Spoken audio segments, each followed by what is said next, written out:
जय माता दी। नमस्कार दोस्तों, स्वागत है आप सभी का हमारे YouTube चैनल लक्ष्मी शर्मा की कहानियां पर। श्री गणेशाय नमः। प्यारे भक्तगणों, आज के वीडियो में आप सभी सुनेंगे उस महीने की कृष्णा पक्ष की संकष्टी चतुर्थी की व्रत कथा, पूजन विधि और शुभ मुहूर्त के साथ। पौष मास के कृष्णा पक्ष की चतुर्थी को अखोरत संकष्टी चतुर्थी का व्रत रखा जाता है। इस दिन बुद्धि, ज्ञान और धन वैभव के देवता भगवान गणेश की विधि विधान से पूजा की जाती है। इस दिन व्रत रखा जाता है। साथ ही रात के समय चंद्रदेव की पूजा की जाती है और उन्हें जल अर्पित किया जाता है। मान्यता है कि चतुर्थी तिथि पर व्रत रखने और भगवान गणेश की पूजा करने से सभी तरह के संकट दूर हो जाते हैं। गणेश पुराण के अनुसार अखुरत संकष्टी चतुर्थी का व्रत रखने से सौभाग्य और संतान की प्राप्ति की कामना पूरी होती है। चलिए भक्तगण जानते हैं अखुरत संकष्टी चतुर्थी 2023 की तिथि। पंचांग के अनुसार पौष माह के कृष्णा पक्ष की चतुर्थी तिथि की शुरुआत 30 दिसंबर 2023 को सुबह 9:43 से होगी। इस तिथि का समापन अगले दिन 31 दिसंबर 2023 को सुबह 11:55 पर होगा। ऐसे में पौष माह की अखुरत संकष्टी चतुर्थी व्रत 30 दिसंबर 2023 को रखा जाएगा। अखुरत संकष्टी चतुर्थी 2023 की मुहूर्त। पूजा मुहूर्त सुबह 8:03 से सुबह 9:30 तक। शाम का मुहूर्त शाम 6:14 से रात 7:46 तक। चंद्रोदय का समय रात 9:10 पर। संकष्टी चतुर्थी पूजा विधि। अखुरत संकष्टी चतुर्थी के दिन सुबह उठकर स्नान करें और साफ वस्त्र धारण करें। अगर संभव हो तो इस दिन हरा कपड़ा पहने। स्नान करने के बाद व्रत का संकल्प लेते हुए गणपति की पूजा आराधना आरंभ करें। पूजा करने से पहले गणेश की मूर्ति को साफ करके उनके माथे पर तिलक करें। फिर इसके बाद पूजा की सामग्री के साथ विधिवत पूजा करें। ध्यान रखें, पूजा सामग्री में द्रुवा, घास और लड्डू का भोग अवश्य लगाएं। शाम के समय चंद्रमा के निकलने पर उन्हें अर्घ्य देते हुए गणेश वंदना और पाठ कर उनसे भगवान गणेश का आशीर्वाद प्राप्त करें। प्यारे भक्तगण, अब आप जानेंगे संकष्टी चतुर्थी व्रत गणेश पूजा का महत्व। भगवान गणेश को शास्त्रों में विघ्नहर्ता कहा जाता है। इनकी पूजा उपासना करने से मनुष्य के जीवन से कष्ट और बाधाएं दूर हो जाती है। संकष्टी चतुर्थी के दिन जो सच्चे मन से गौरी पुत्र भगवान गणेश का ध्यान करता है, उसकी सभी मनोकामनाएं जरूर पूरी होती है और जीवन में हमेशा सुख समृद्धि का वास होता है। अरे भक्तगण, अब आप श्रवण करेंगे पौष कृष्ण गणेश चतुर्थी व्रत कथा और यह कथा है राक्षस राज रावण की कथा। संचित मन से श्रवण करें, भगवान आपकी सभी मनोकामना को अवश्य पूरी करेंगे। प्रेम से बोलिए गणेश महाराज की जय। भक्तगण, आपसे हमारी निवेदन है, अगर आप व्रत कर रहे हैं तो कथा को पूरा श्रवण करें ताकि आपको व्रत का पूरा फल प्राप्त हो। और आपसे मैं कहना चाहती हूँ भक्तगणों, अगर आप व्रत नहीं करते तब भी चाहे तो व्रत कथा का श्रवण कर सकते हैं। इससे भी गणेश जी की कृपा प्राप्त होती है। चलिए भक्तगण, गणेश जी का ध्यान करके कथा का श्रवण करते हैं। भगवान आपकी, आपके परिवार की, हमारी, हम सबकी परिवार की रक्षा करे, सभी की मनोकामना को पूर्ण करे, सभी की कष्टों को दूर करे और हमसे आपसे अगर कोई अनजाने में गलती हुई हो उसे क्षमा करे। प्रेम से बोलिए गजानंद भगवान की जय, गौरी गणेश की जय, उमापति शंकर भगवान की जय। पार्वती जी ने पूछा, हे पुत्र, पौष में किस गणेश की पूजा किस तरह से करनी चाहिए और उस दिन क्या भोजन करना चाहिए, उसे आप संक्षेप में बतलाइए। श्री गणेश जी ने कहा, हे महादेवी, पौष मास की चतुर्थी विघ्न विनाशिनी होती है। उसमें लंबोदर नामक गणेश की पूजा करके भोजन के रूप में केवल गोमूत्र ही पीना चाहिए। पति को पूर्ववत विधि से पूजन करना चाहिए, अर्थात दिन भर शांत भाव से निराहार रहकर व्रत करना चाहिए। दिन में न सोए, ब्रह्मचर्य का पालन करें। रात्रि में पूजन के बाद ब्राह्मण भोजन कराकर दूध निर्मित खीर में शुद्ध घी मिलाकर गणपति मंत्र से हवन करे। वह शासक को भी अपने भस्मीभूत कर सकता है। इस संबंध में हम आपको एक प्राचीन कथा सुनाते हैं। एक बार रावण ने सभी देवताओं को जीतकर मंदाद हो संध्या कर रहे बाली को पीछे से जाकर पकड़ लिया। बलशाली बाली रावण को अपनी काख में दबाए हुए आकाश मार्ग द्वारा किष्किंधारीपुर में आया और उस बंदी रावण को अपने पुत्र अंगद के लिए खिलौने के रूप में दे दिया। रावण के गले में रस्सी बांधकर अंगद ने उसे नगर में घुमाना शुरू कर दिया। विश्व विजयी रावण की ऐसी हालत देखकर सभी नगरवासियों ने अट्टहास किया। जनता कहने लगी, अरे देखो तो सही, यह विश्व विजेता रावण आज राजकुमार द्वारा सड़कों पर घुमाया जा रहा है। पूर्ववासियों की बात से रावण बहुत ही लज्जित होकर सांसें लेने लगा। उसका डर चूर हो गया। उसने अपने नाना पुस्तलय मुनि का शरण किया। अपने नाते की दीन पुकार से मुनि को आश्चर्य हुआ कि उसके नाते की ऐसी दशा क्यों हुई। अत्यंत गर्व करने से देव, दानव, मनुष्य आदि सभी का पतन अवश्य भावी होता है। रावण के समीप आकर मुनि ने पूछा कि तुमने मुझे क्यों याद किया है। रावण ने कहा, हे नाना जी, देवताओं को जीतने के कारण गर्व करने से मेरी यही दुर्गति हुई है। मैंने संध्या करते हुए एक वानर राज को देखा। पश्चिमी महासागर के तट पर मैंने उसे पीछे से पकड़ने की चेष्टा की, परंतु मैं ही उसके द्वारा पकड़ लिया गया। मुझे उसने यहाँ लाकर गले में रस्सी बांधकर अपने लड़के को खेलने के लिए दे दिया है। इस दुर्गति को देखकर नगरवासी मेरी हंसी उड़ाते हैं। हे देव, इस चिंता में मैं व्याकुल रहता हूँ। रस्सी में बंधे रहने के कारण मैं आसक्त हो गया हूँ। हे नाथ, अब मैं क्या करूँ? मेरे जैसे आपके वंश में कुलंकी नहीं है। अब आप ही मेरी रक्षा कर सकते हैं। सत्य जी ने कहा, हे रावण, डरने की कोई बात नहीं है। मैं तुम्हें बंधन मुक्त करा दूंगा। यह बलि देवराज इंद्र की वीर्य से उत्पन्न है और पराक्रम में तुमसे बढ़कर है। इसकी मृत्यु महाराज दशरथ के पुत्र श्री राम के हाथों होगी।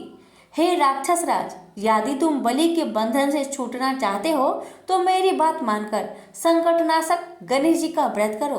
प्राचीन काल में वृत्रासुर की हत्या के प्रायश्चित स्वरूप इंद्र ने इस व्रत को किया था। अतः तुम भी इस संकटनाशक व्रत को करो।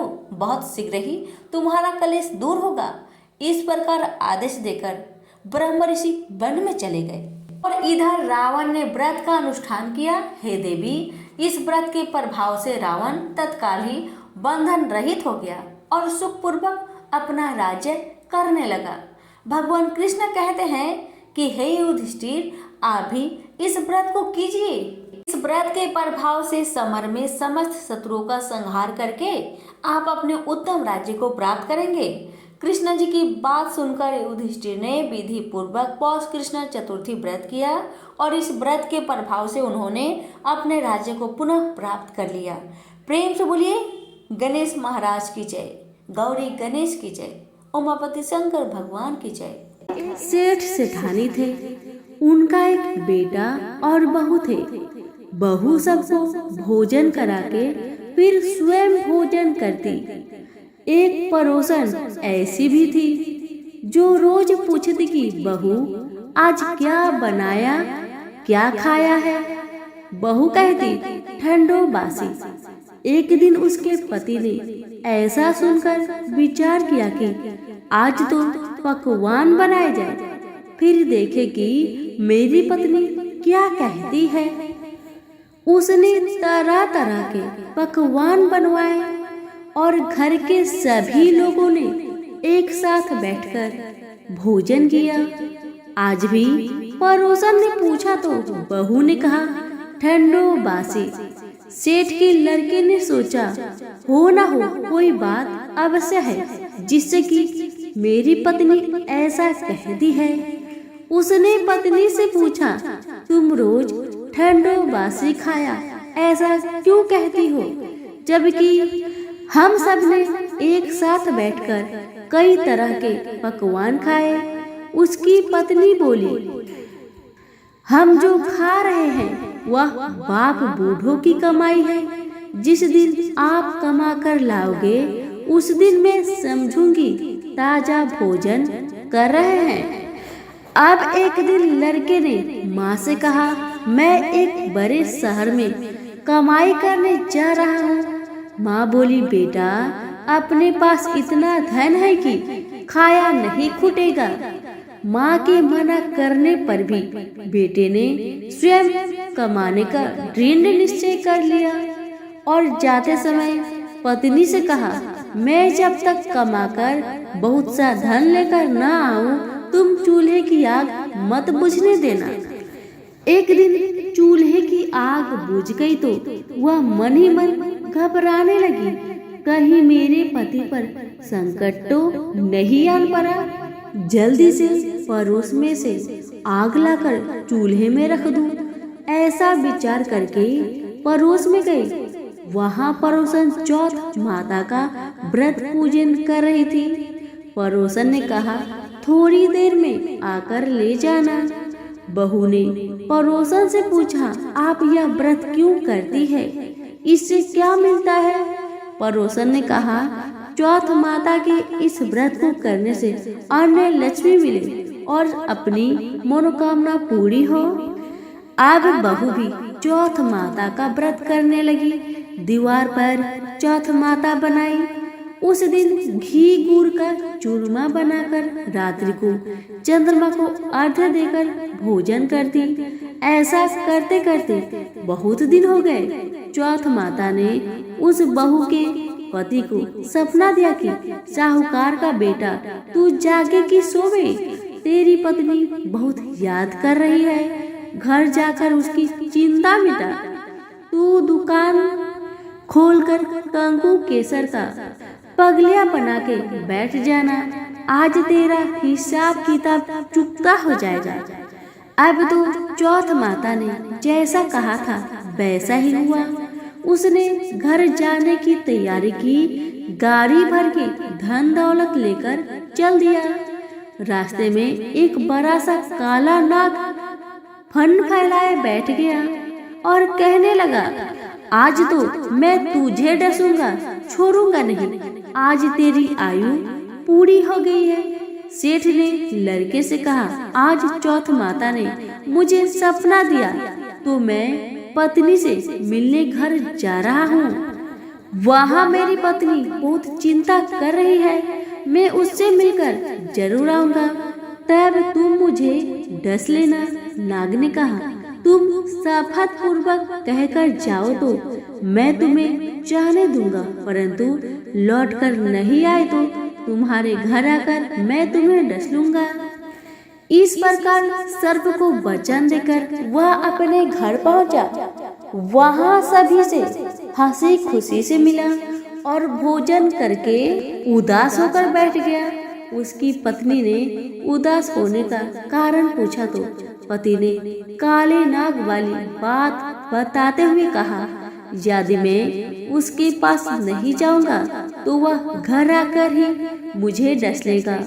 पत्नी बहुत चतुर थी। उसने कहा कि आप घबराओ नहीं, लेट जाओ, मैं एक उपाय करती हूँ। पत्नी ने कमरे की 7 पीढ़ी धोई। पहली पीढ़ी पर रेत, दूसरी पर इत्र, तीसरी पर गुलाब फूल, चौथी पर कंकु केसर, 5वीं पर लड्डू पेड़ा, 6ठी पर गाधी गलीचा और 7वीं पीढ़ी पर दूध का कटोरा भरकर रख दिए। इस प्रकार वह 7 ही पीढ़ी सजाकर बैठ गई। आधी रात होते ही नाग आकर पीढ़ी चढ़ने लगा। पहली पीढ़ी पर रेत में लौट गया और कहने लगा कि सेठ की बहू ने आराम तो बहुत दिया, पर बचनों से बंध कर आया हूँ, सो डसूंगा अवश्य ही। इसी प्रकार 7 पीढ़ियों पर नाग आराम करता हुआ कहता हुआ कि डसूंगा जरूर। कमरे में जाने ही वाला था कि चौथ माता ने विचार किया, मैं इसे नहीं बचाऊंगी तो संसार में धर्म कर्म और व्रत पूजन को कौन मानेगा। अब तो गणेश जी, चंद्रमा जी और चौथ माता ने उसे बचाने का विचार किया। चंद्रमा जी ने उजाला किया, चौथ माता ढाल बनी और गणेश जी ने तलवार लेकर नाग को मार दिया और ढाल से ढक दिया। अब बहू भी थकी हारी सो गई। दिन उगा तो लोग बेटे से मिलने आए, परंतु बेटा बहू तो उठे ही नहीं थे। बहुत देर हो गई तो माँ उन्हें उठाने गई। माँ ने सातों पीढ़ियों पर जो कुछ देखा तो बहुत घबराई और बेटा बहू को आवाज लगाई। बेटा बहू उठे तो देखा कि एक ढाल तलवार वहाँ पड़ी है। अब ढाल उठाई तो वही काली नाग मरा हुआ पड़ा है। बेटा बहू ने सोचा कि आज तो धर्म कर्म ही आड़े आए। जो भगवान गणेश जी और चौथ माता ने अपनी रक्षा की, हे चौथ माता, आपने जैसी सेठ के बेटे बहू की रक्षा की, वैसी सबकी करना। तो सभी प्रेम से बोले, चौथ माता की जय हो। एक नगर में एक बूढ़ी माँ रहती थी। वह अपने बेटे की सलामती के लिए हर महीने की चौथ का व्रत करती थी। हर चौथ के दिन बूढ़ी माई पंसारी के पास जाती, थोड़ा सा गुड़ और थोड़ा सा घी लाकर 4 लड्डू बनाती थी। एक अपने बेटे को देती और एक से पूजा करती और एक हाथ कार के लिए निकालती और एक चांद उगने के बाद स्वयं खा लेती थी। एक समय की बात है, एक बार बूढ़ी का बेटा अपने ताई से मिलने गया। ताई ने बैसाखी चौथ का व्रत रखा था। लड़के ने ताई से पूछा, ताई आप कौन सा व्रत कर रही हैं? तब ताई ने बताया, बेटा मैं बैसाखी चौथ व्रत करती हूँ। यह सुनकर लड़का बोला, ताई मेरी माँ तो 12 महीने की हर चौथ की व्रत करती है। यह सुनकर ताई बोली, बेटा तेरी माँ तेरी कमाई से तरमाल खाने के लिए 12 चौथ व्रत करती है। तू परदेश चला जा, तब तुम्हारी माँ एक भी चौथ का व्रत नहीं करेगी। लड़के को लगा कि मेरी ताई ठीक ही कह रही है, मुझे ऐसा ही करना चाहिए। अब ताई की बात मानकर अपने घर आकर लड़के ने माँ से कहा, माँ मैं परदेश जा रहा हूँ, यहाँ तू मेरी कमाई को खाने पीने में ही उड़ा देगी तो मेरे पास बचेगा ही क्या। इसी कारण से मैं परदेश जा रहा हूँ। माँ ने बहुत समझाया, बेटा ऐसी कोई बात नहीं है, लेकिन बेटा कहाँ माना।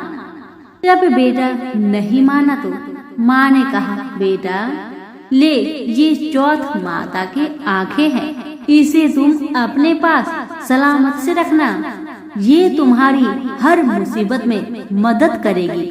बेटा ने माँ की बात मानकर वह आंखें को अपने झूले में रख लिया और वहाँ से निकल पड़ा। चलते चलते वह लड़का एक नगर में पहुँचा। उसने देखा कि एक बूढ़ी माई रोई जा रही है, लेकिन रोते रोते पुआ भी बना रही थी। यह देखकर उसे बहुत आश्चर्य हुआ। उसने उस बूढ़ी माई के पास जाकर पूछा, माई तुम क्यों रोए जा रही है और रोते रोते पुआ भी पका रही है, इसका क्या कारण है, मुझे बताओ। लड़के की बात सुन बूढ़ी माँ ने कहा, बेटा इस नगर की पहाड़ी पर एक राक्षस रहता है। पहले वह नगर में आकर कई लोगों को खाने के लिए मार देता था। अब तो राजा हर घर से एक आदमी को दैत्य के पास भेजता है और आज मेरे बेटे की बारी है, इसलिए मैं रोए जा रही हूँ और मेरे बेटे को पुआ बहुत पसंद है, इसी कारण से पुआ बना रही हूँ। लड़का बोला, माई बस यही कारण है, तू चिंता मत कर, तेरी चिंता को मैं दूर करूँगा। तू पुए बना, लेकिन अपने बेटे के लिए नहीं, मेरे लिए। मैं ये पुए खाऊंगा और तेरे बेटे की जगह मैं ही चला जाऊंगा। बूढ़ी माई ने उस लड़के के लिए पुए और खीर बनाकर उस लड़के को खिला दिया और सभी सो गए। रात को राजा के सैनिक आए तो बूढ़ी माई ने उस लड़की को जगाकर सैनिकों के साथ भेजा और उस लड़के को कहा, बेटा चौथ माता तेरी रक्षा करे।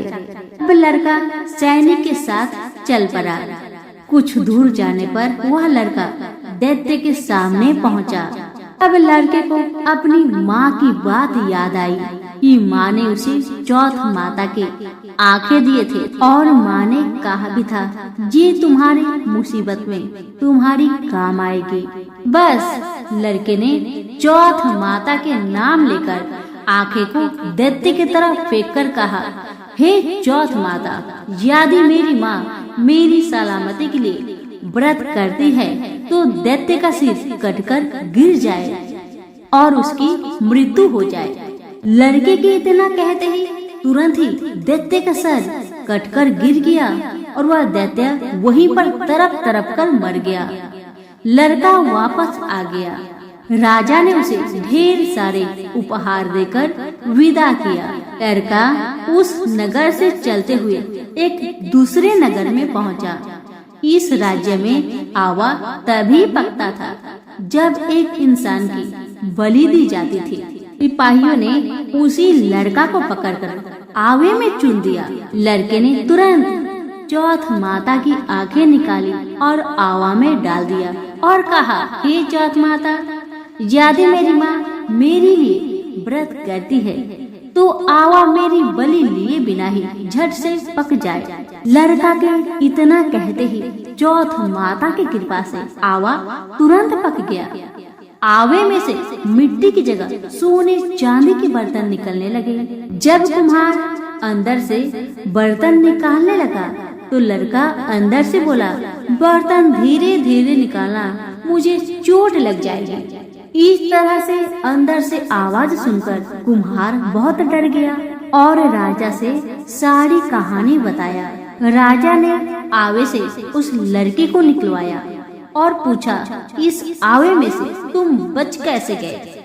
लड़के ने बताया कि उसकी माँ चौथ माता की व्रत करती है, व्रत के कारण ही वह बच पाया है। राजा को इसका विश्वास नहीं हुआ और उसने एक चांदी की सुराही मंगवाई और कहा कि सुराही की नली से निकलकर तुम दिखाओ, तभी मैं विश्वास करूंगा तुम्हारी बात में सच्चाई है।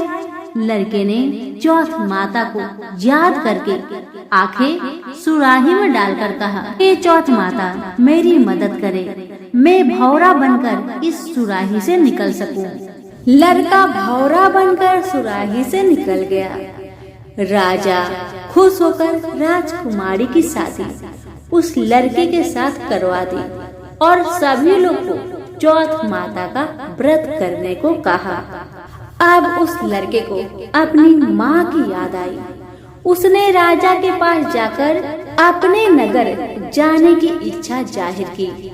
राजा ने रथ, घोड़ा, हाथी और खूब सारा दान दहेज देकर उन्हें विदा किया। वह लड़का अपने पत्नी के साथ चौथ माता के दिन अपने नगर पहुंचा। वह अकेला ही पंसारी के यहाँ माँ का इंतजार करने लगा।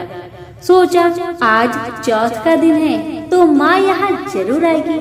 थोड़ी देर बाद लकड़ी टेकती हुई माँ आती हुई दिखाई दी।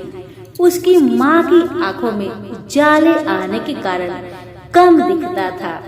लड़के ने जानबूझकर अपना पैर लकड़ी में लगा दिया और कहने लगा, बल रे पूत काटे, मेरे पैर की लगा दी। माँ ने अपने बेटे को पहचाना नहीं और कहने लगी, भैया मुझे चाहे कितनी गाली निकालो पर मेरे बेटे को कुछ मत कहना। बेटा यह सुनकर माँ के चरणों पर गिर पड़ा और कहने लगा, माँ मैं ही तेरा बेटा हूँ, मुझे माफ कर दे माँ, मुझे माफ कर दे। माँ ने अपने बेटे को गले से लगा लिया। नगर के लोगों ने विश्वास नहीं किया कि वह उसी का बेटा है।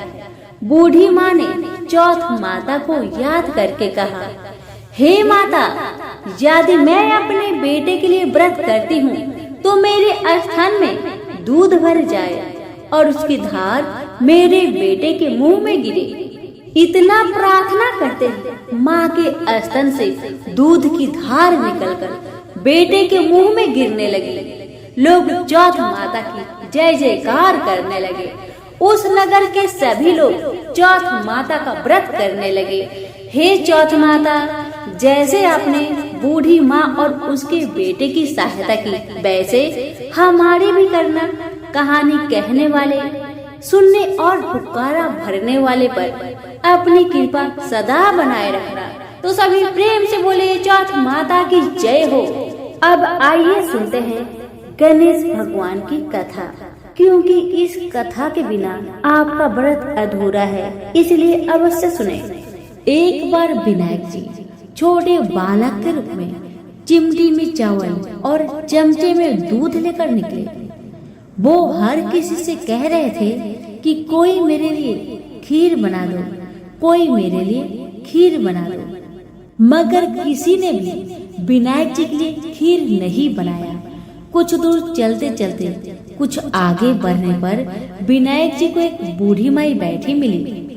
विनायक जी बूढ़ी माई के पास जाकर बोले, कोई मेरे लिए खीर बना दो, कोई मेरे लिए खीर बना दो। तो बूढ़ी माई ने कहा, बेटा ला, मैं तेरे लिए खीर बना देती हूँ। तब विनायक जी ने बूढ़ी माई से कहा, माँ बर्तन लेकर आओ और घर का सबसे बड़ा बर्तन को ही लेकर आना। तब बूढ़ी माई ने सोचा, ये तो बच्चा है, बच्चे का मन रखने के लिए बड़ा बर्तन लेकर चली आती हूँ। इतना सोचकर बूढ़ी माई अपने घर में जाकर घर के सबसे बड़े बर्तन को लेकर बाहर आती है और विनायक जी के सामने रख देती है। अब विनायक जी अपने चम्मच में से दूध को उस बर्तन में डालते जाते हैं। बर्तन भरते जाता है। बर्तन एक चम्मच दूध से पूरा भर गया, फिर भी दूध चम्मच में भरा ही रह गया। बूढ़ी माई घर के सारे बर्तन को लाकर बाहर रख दी। सारे बर्तन दूध और चावल से भर गए। अब विनायक जी बूढ़ी माई से कहते हैं, माँ तुम खीर बनाओ, मैं नहाकर आता हूँ, फिर खीर को खा लूंगा। जब बूढ़ी माई ने बड़े प्यार से खीर को तैयार किया तो बूढ़ी माई के पोते और पोती खीर खाने के लिए रोने लगे। तब बूढ़ी माई अपने आंखें को बंद करके विनायक जी का नाम लेकर चूल्हे में थोड़ा सा खीर को डाल दिया और कहने लगी, विनायक जी आपका भोग लगे। इतना करने के बाद बूढ़ी माई ने अपने पोते पोती को कटोरी भर भर कर खीर खाने को दे दिया। अब तो ऊपर छत पे बैठी पड़ोसन ने बूढ़ी माई को ये सब करते देख लिया। अब तो बूढ़ी माई ने सोचा, इस पड़ोसन को भी कटोरा भरकर खीर दे देना ही पड़ेगा, वरना ये किसी से चुगली कर देगी। इतना सोचकर बूढ़ी माई ने उसे भी एक कटोरा खीर हाथों में थमा दिया। अब इतना होने के बाद बूढ़ी माई की बेटे की बहू ने चुपके से एक कटोरा खीर निकाली और उसे चुपके से खाकर चक्की के नीचे छुपा दिया। इतना होने के बावजूद भी गणेश जी यानी कि विनायक जी अभी तक नहाकर नहीं आए थे। अब तो बूढ़ी माई को भी भूख लगने लगी, तो वह भी एक कटोरा खीर लेकर दरवाजे के पीछे बैठकर फिर से कहने लगी, हे विनायक महाराज आपका भोग लगे। इतना कहकर हाथ जोड़कर अपना खीर को खाना शुरू कर दिया। अब इतना होने के बाद गणेश जी आ गए। तब बूढ़ी माई ने कहा, आरे गणेश, आरे मेरे विनायक, खा ले तेरा खीर, मैं तो तेरा ही इंतजार कर रही थी। तब विनायक जी ने कहा, माँ मैंने तो खीर पहले ही खा लिया है। तब बूढ़ी माई ने कहा, कब खाया बेटा तुमने खीर?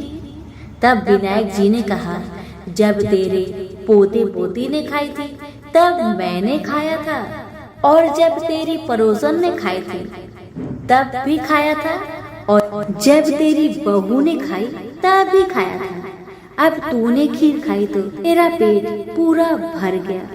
तब बूढ़ी माई ने कहा, बेटा तेरी सारी बात तो सच है, लेकिन बहू बेचारी सुबह से घर का सारा काम में लगी है, तो उसने फिर खीर कब खाई बताओ। तब विनायक जी महाराज ने कहा, चक्की के नीचे जाकर देखो माँ, वहाँ कटोरा पड़ा है। तूने तो मेरे लिए भोग लगाया था, पर तेरी बहू ने बिना भोग लगाए ही खीर को खा गई। तब बूढ़ी माई ने विनायक जी से कहा, बेटा घर की बात है, घर में रहने दो। अब बताओ कि बची हुई बाकी खीर का मैं क्या करूं? तब विनायक जी ने कहा, नगरी को जिमा दो। बूढ़ी माई ने पूरी नगरी जिमा दी, फिर भी बर्तन खाली नहीं हुआ। जब राजा को यह बात पता चली तो राजा ने बुढ़िया को बुलवाया और कहा, क्या रे बुढ़िया, ऐसा बर्तन तेरे घर में कहाँ से आया? ऐसा बर्तन तो राजा के महल में होना चाहिए। बुढ़िया ने कहा, राजा जी इस बर्तन को आप ही रख लो। राजा जी ने महल में बर्तन को मंगवा लिया और बर्तन को महल में लाते ही सारे खीर, कीड़े मकोड़े, बिच्छू, ककले बन गए और बहुत दुर्गंध आने लगी। यह देखकर राजा ने बूढ़ी माई से कहा, बुढ़िया अपने बर्तन को तुम वापस ले जाओ, मुझे नहीं चाहिए ऐसे बर्तन। बूढ़ी माई ने कहा, ठीक है महाराज, जैसा आप कहे, लेकिन ये तो बर्तन मुझे मेरे विनायक जी ने दिया है। बुढ़िया माई ने बर्तन वापस लिया। बूढ़ी माई के बर्तन वापस लेते ही फिर से वह बर्तन खीर से भर गया और सुगंधित खुशबू आने लगी। बूढ़ी माई घर आकर विनायक जी से कहने लगी, हे विनायक महाराज, बर्तन में बचे हुए खीर को मैं क्या करूं? तब विनायक जी ने कहा, बची हुई खीर को झोपड़ी के कोने में खरा खोद कर डाल दो। उसी जगह सुबह जब तुम उठकर खोदोगी तो धन के 2 चारे मिलेंगे। ऐसा कहकर विनायक महाराज अंतर ध्यान हो गए और जाने से पहले विनायक महाराज ने बूढ़ी माई की झोपड़ी में लात मारकर चले गए। वैसे ही बूढ़ी माई की झोपड़ी तो महल में बदल गया। सुबह बहू ने फावड़ा लेकर पूरे घर को खोद डाला, लेकिन कुछ मिला ही नहीं। तो बहू ने सासू माँ से कहने लगी, सासू माँ तेरे विनायक जी तो झूठे हैं। सासू माँ कहने लगी, नहीं नहीं, मेरे विनायक जी तो झूठा नहीं है, ला मैं देखती हूँ। बुढ़िया माई ने सुई लेकर खोजने लगी तो टन टन करते 2 धन के चारे निकल आए। तब बहू ने कहा, सासू माँ तेरे गणेश जी तो साचो है। सासू माँ ने अपने बहू से कहा, विनायक जी तो भावनाओं के भूखे हैं। हे विनायक जी महाराज, हे गजानन, हे गणेश जी महाराज, जैसे आपने बूढ़ी माई को दिया वैसे सबको देना। विनायक जी की कहानी कहने वाले, हुक्कारे भरने वाले और आसपास के सभी सुनने वाले सबको देना। तो सभी प्रेम से बोले, विनायक महाराज की जय। किसी समय नर्मदा नदी के तट पर माता पार्वती और भगवान शिव चौपर खेल का आनंद ले रहे थे। खेल में निर्णायक की भूमिका के लिए भगवान शिव ने मिट्टी का एक पुतला बनाया और उसमें प्राण डालकर जीवित कर दिया। भगवान शिव ने उस बालक को आदेश दिया कि वह विजेता का फैसला करेगा। माता पार्वती और शिव खेल में व्यस्त हो गए। माता पार्वती और भगवान शिव के बीच में 3 बार चौपर का खेल हुआ, जिसमें माता पार्वती जीत गई, लेकिन बालक ने भगवान शिव को विजेता घोषित कर दिया। बालक के फैसले पर माता पार्वती बहुत क्रोधित हुई और उन्होंने बालक को श्राप दे दिया, जिसके बाद बालक ने माता पार्वती से क्षमा मांगते हुए कहा कि भूलवश हो गया, जिस पर माता पार्वती ने कह दिया कि दिया हुआ श्राप वापस नहीं होगा। हालांकि माता पार्वती ने बालक को श्राप से मुक्ति के उपाय बताए। बालक द्वारा माता पार्वती से श्राप मुक्ति का उपाय पूछने पर उन्होंने कहा कि भगवान गणेश की पूजा के लिए नाग कन्याएं आएगी, तब उनके कहे अनुसार व्रत करना होगा, जिसके बाद श्राप से मुक्ति मिल जाएगी। वह बालक कई वर्षों तक श्राप से जूझता रहा। एक दिन भगवान गणेश की पूजा करने के लिए नाग कन्या आई, जिससे बालक ने गणेश व्रत की विधि पूछी और सच्चे मन से भगवान गणेश की पूजा करने लगा। कहते हैं कि बालक की भक्ति को देखकर भगवान ने उन्हें दर्शन दिया और उससे वरदान मांगने के लिए कहा। भगवान गणेश के आशीर्वाद से वह बालक श्राप से मुक्त हो गया, जिसके बाद वह बालक माता पार्वती और शिव से मिलने के लिए कैलाश पर्वत पर पहुंचा। कहते हैं कि जब बालक भगवान शिव से मिलने कैलाश पर्वत पर पहुंचा तो भगवान शिव ने भी 21 दिनों तक गणेश व्रत किया, जिसके बाद माता पार्वती की शिव के प्रति नाराजगी दूर हो गई। भगवान शिव ने माता पार्वती को गणेश व्रत की विधि और महिमा के बारे में बताया। सभी प्रेम से बोले गणेश जी।